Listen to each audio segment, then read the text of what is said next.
अध्यक्ष महोदय, मैं आज विकसित भारत ग्रामीण रोजगार मिशन योजना 2025 जी राम जी के विरोध में बोलने खड़ा हुआ हूं, क्योंकि सरकार फिर एक बार गरीब को भ्रम, संसद को गुमराह और देश के नाम बदलने की राजनीति परोस रही है।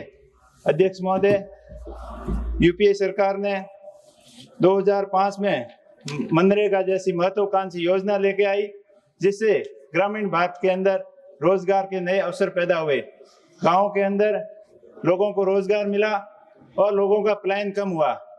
विशेष करके मैं जिस पश्चिम राजस्थान के थार के उस क्षेत्र से आता हूं, जहां पानी की वैल्यू घी और दूध से ज्यादा होती है, और इस योजना की वजह से गांव और ढाणियों के अंदर रहने वाले लोगों के लिए टांकों का निर्माण हुआ, जिससे पानी की समस्या का समाधान हुआ। और सितराई हुई ढाणियों के अंदर आने जाने के लिए गिरेवल रोड के माध्यम से लोगों के आने जाने के अंदर सुविधा हुई।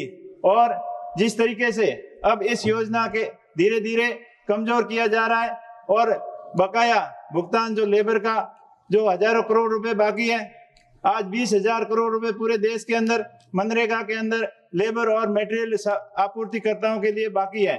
उसी के तहत अकेले राजस्थान के अंदर 2,000 करोड़ रुपए बाकी है, और उसी में मेरे संसदीय क्षेत्र के अंदर 1,000 करोड़ रुपए के करीब नरेगा के अंदर मटेरियल और सप्लाई के बकाया है। ऐसे में धीरे धीरे इस योजना को कमजोर किया जा रहा है, नए कार्यों को स्वीकृत नहीं किया जा रहा है।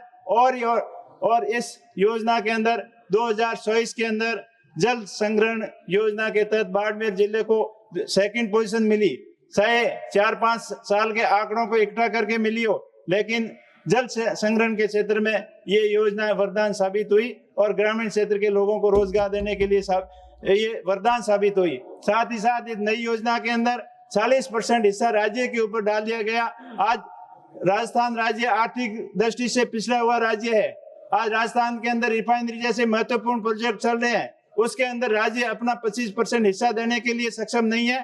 तो इस योजना के अंदर 40% हिस्सा राजस्थान सरकार कहां से लेके आएगी? तो ऐसे में इस योजना को कमजोर करने की साजिश है। तो मैं इस योजना को के विरोध में बोलने के लिए खड़ा हुआ हूं, और पूरी कांग्रेस पार्टी इस योजना के विरोध कर रही है, क्योंकि जो अभी नई नई योजनाओं के नाम बदलकर नई योजनाएं ला रहे हैं, आदर्श सांसद ग्राम योजना हो, चाहे अब दूसरी स्मार्ट सिटी की योजना हो, सारी योजनाओं के नाम बदलकर योजनाएं लागू की जाती है, लेकिन उसको पैसे के अभाव में सारी योजनाएं फेल साबित हुई है। तो इसे हमारी पार्टी इस नए नाम से और इस योजना का पूर्ण रूप से विरोध करती है। धन्यवाद अध्यक्ष महोदय।